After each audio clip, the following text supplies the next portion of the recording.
లయ సుంకర సమర్పించు సుంకర మధుమురళి గారు ప్రొడ్యూస్ చేసిన ఖడ్గం 22 సంవత్సరాల తర్వాత ఇంకొకసారి రిలీజ్ అయిన సందర్భంగా ఒకసారి ట్రైలర్ మీకు చూపించి 18వ తారీఖున రిలీజ్ అవుతుందని మీ అందరికీ నచ్చుతుందని ఆశిస్తూ ఫస్ట్ షఫీ మాట్లాడతాడు.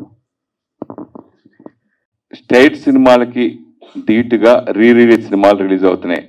రీలీజ్ సినిమాల వల్ల విడుదలవుతున్న స్టేట్ సినిమాలు కూడా కలెక్షన్ తగ్గుతున్నాయి. ఆ ఎఫెక్ట్ బాగా పడుతుంది.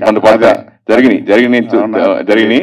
అలాగే ఇప్పుడు అంతకుముందు మొరారి మీ దర్శకత్వం మొరారి అంతకుముందు వచ్చిన రీలీజ్ సినిమాలకి రికార్డ్ బ్రేక్ గా కలెక్షన్స్ సునామీ సృష్టించింది. అది ఒక హాట్ టాపిక్ గా కూడా నిలిచింది మొరారి సినిమా. దాని తర్వాత వస్తున్న సినిమా ఇది. అలాగే ఈ సినిమా గురించి, అలాగే నెక్స్ట్ మళ్ళీ మీ సినిమాల్లో మీరు చేసే సినిమాల్లో రిలీజ్ ఏ సినిమా చేస్తే బాగుంటుంది అనుకుంటున్నారు? అది మీరు చెప్పాలి. ఏది సినిమా అంటే నాకు అన్ని సినిమాలు చేస్తే బాగానే ఉంటుంది అనిపిస్తుంది. చందమామ చూడు ఇన్ని ఉన్నాయి. అది జనాలకు వదిలేద్దాం. సరే, ముందుకు వచ్చిన ఈ సినిమా లైక్ రిలీజ్ల వల్ల ఇప్పుడు సినిమాలకి కాంపిటీషన్ ఉంటుందని నేను అనుకోవట్లేదు.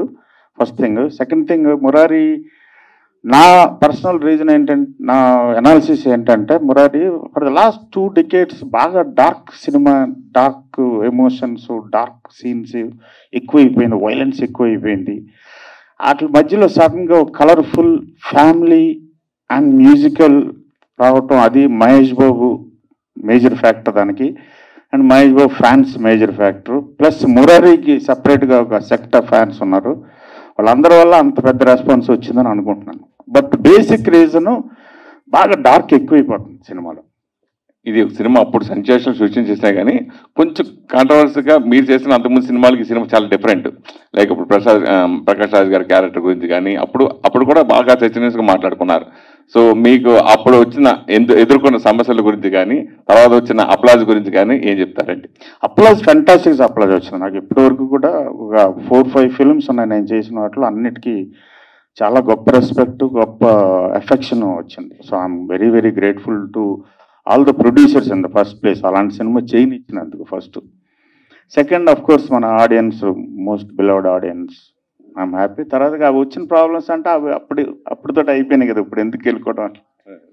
శ్రీకాంత్ గారు, ఇయర్స్ తర్వాత కూడా ఇంకా ఈ సినిమా గురించి ఇంత బాగా మాట్లాడుతున్నందుకు, ప్రతి సంవత్సరం August 15th కానీ January 26th కానీ టీవీస్లో వచ్చినప్పుడు సోషల్ మీడియాలో చాలా మెసేజ్లు వస్తూ ఉంటాయి. I'm so happy. ముఖ్యంగా థ్యాంక్స్ చెప్పుకోవాల్సింది ప్రొడ్యూసర్ మా ఫ్రెండ్ సుంకర మధుమురళి గారికి. ఇలాంటి ఒక సినిమా చేయనిచ్చినందుకు, చేస్తున్నప్పుడు సపోర్ట్ ఇచ్చినందుకు, రిలీజ్ తర్వాత కూడా చాలా టఫ్ కండిషన్స్లో కూడా ఉండి ఫేస్ చేసినందుకు. దాని తర్వాత శ్రీకాంత్ కానీ, ప్రకాష్ రాజ్ కానీ, రవితేజ కానీ, శివాజీ రాజా కానీ, సంగీత కానీ, కిమ్ శర్మ కానీ, సోనాలి బింద్రే కానీ, పూజా భారతి కానీ, ఎంఎస్ నారాయణ కానీ చేసిన యాక్టర్స్ అందరూ. తర్వాత ముఖ్యంగా దేవిశ్రీ ఫెంటాస్టిక్ సాంగ్స్ ఇచ్చాడు, ఆయనకి థ్యాంక్స్. తర్వాత మా గురువు గారు సీతారామ శాస్త్రి గారు. సో పేరు పేరున అందరికీ థ్యాంక్స్. తర్వాత ఈ మధ్య ప్రెస్ మీట్లలో జర్నలిస్టుల ఇన్వాల్వ్మెంట్ లేకుండా, ముఖ్యంగా సురేష్ కుండేటి ఇన్వాల్వ్మెంట్ లేకుండా అంత బాగోదేమో అనుకుంటున్నాను. అందుకని మీరు ఏదన్నా క్వశ్చన్స్ అడిగితే సమాధానం చెప్తా.